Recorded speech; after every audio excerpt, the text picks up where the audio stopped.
Okay, shifting gears now. I only carry the best documentary films and books in our online video bookstore at Infowars.com. If you don't have a computer, that's fine. Everybody can call the toll-free number, 888-253-3139, or write to us at P.O. Box 19549, Austin, Texas, 78760. Again, P.O. Box 19549, Austin, Texas, 78760. But these are among some of the best documentary films with documents, interviews. They also hire professional actors. And again, we're going to show you some clips of that from each of the films. In the background, while Chris Pinto is talking, Secret Mysteries of America's Beginnings, Volume 1, The New Atlantis, who these people are, how they tick, their own documents, who the Illuminists are. Then Part 2, Riddles in Stone, The Secret Architecture of Washington, D.C., Part 2 of Secret Mysteries of America's Beginnings. Part 3, Eye of the Phoenix, Secrets of the Dollar Bill, all the occultism. In fact, we'll get a document cam shot of this, and we'll show the viewers of what's on the cover here. And then now it's intriguing because he goes into a whole separate area, but it ties into all this. And I just finished reading a thick encyclopedic-level book, A Dark History of the Vatican, and some of the things that went on there. Now, this is not a Catholic bashing fest. And there have been plenty of atrocities by Protestants in Europe as well. But it's important to understand what's happened to religion in our culture and why the Vatican today is calling for world government. And again, I'm not a Catholic, but I'm not here bashing Catholics. We've got Pat Robertson saying forced abortion in China is good and socialism is of God and of Obama. We have the clergy response teams today. Tens of thousands of preachers recruited to tell their flocks Romans 13, submit to government, turn your guns in, take shots, go to FEMA camps when you're told. We broke that 4 years ago here on Genesis with Pastor Butch Paul with the secret documents, and now it's mainstream news. But we're going to get into this today because A Lamp in the Dark is stunning information. So we now go to writer-director Christian J. Pinto, produced the award-winning documentaries that we just mentioned, and he joins us today. Chris, thanks for coming on. Hey, Alex, it's good to talk to you again. So much is happening. Again, I'm intrigued because I know it all ties together, and but how does this film really getting into the early church and through the Middle Ages and persecution by the Vatican and others? Because then the Illuminati group, at least at its inception, was claiming it was anti-Vatican. So how do these groups dovetail together? Well, I think they dovetail because the whole concept of a new world order is really Rome's original concept. You can trace it back to 1494 when Pope Alexander the Sixth literally drew a line down the center of the world map, gave half the world to Spain and the other half to Portugal, and told them to go out and conquer everything. The claims of the papacy for more than 1,000 years have been that the Pope holds the place of Christ and God upon the earth, and so he has the power over the world, over all kings and princes and rulers and governors and so on.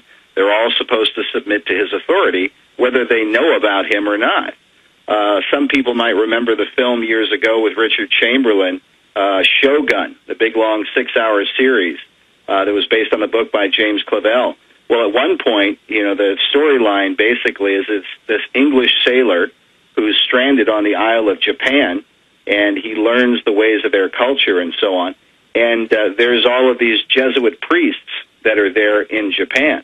And they're working, of course, to try and take over the shoguns and their empire and so on there in Japan. But the shoguns don't realize this.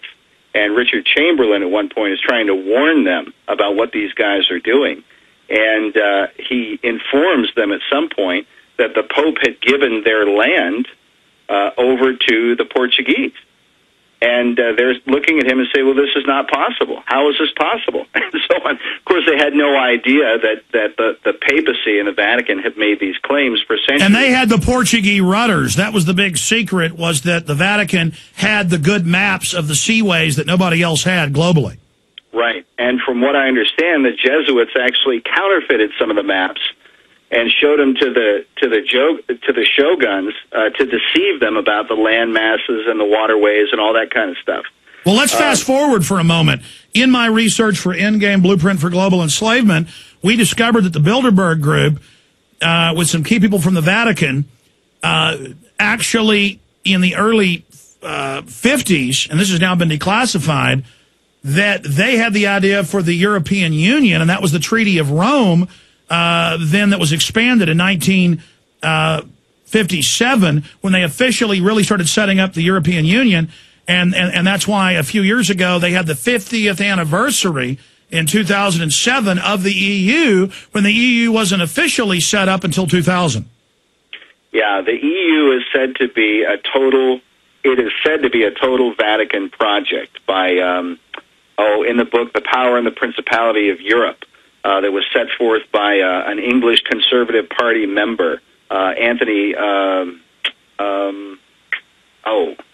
can't remember his last name. But anyway, why did the Vatican then go after the Templars? That's an interesting. That is really said to be the Templars. The suffering of the Templars was said to be more through the King of France, at least from what I've studied of it. And the Templars were bringing in. This is in the 1200s now. They had been over in the Middle East. They were in Jerusalem. They're dealing with these different groups, like the Yazidi. They're dealing with the Muslims and the Jews and so on. And they were creating a kind of amalgamated religious system, where they were blending in all of these different world religions. And that's a key. That's kind of part of, a lot of the research that I do is showing how the New World Order, the way that they're trying to unite the nations is by breaking down all the boundaries that separate men. World politics is one of them, but world religion is another. And we see the UN pushing this, Maureen Strong pushing it, but separately we see the last couple popes getting up and having these big conclaves of all the religious leaders there in Vatican City praying together. Right, as they did back in 1986 and then again after the year 2000. And then the United Nations, of course, having their big Millennium Summit where they get all the different leaders of the world religions, who claim that they're all praying to the same God.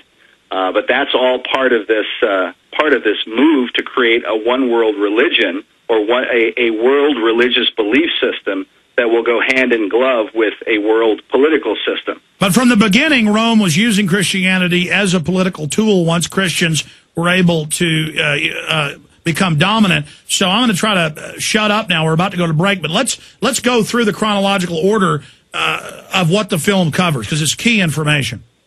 Well, we try to cover, we do this through the history of the Bible, starting in the first century, showing how the Gospels were set forth, and then how there are a lot of warnings. I mean, of course, I'm a Christian, so, I believe the teachings of the Bible, and we show how Jesus and all of the apostles had warned of grievous wolves that would enter into the church and that would misuse the Christian faith for their own selfish designs.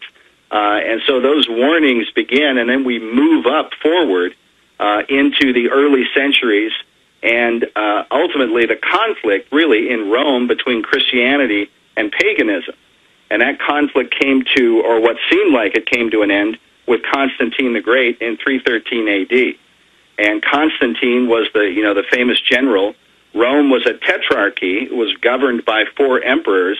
And then Constantine sees this vision where he sees supposedly a cross emblazoned on the sun, and he hears a voice tell him, "In this sign, conquer." And so he then adopts the sign of the cross. He believes the vision is from Christos or Christ, and he uses this symbol, goes into battle, defeats his enemies, and Rome becomes a single system under a single emperor. All right, stay there. We're coming back.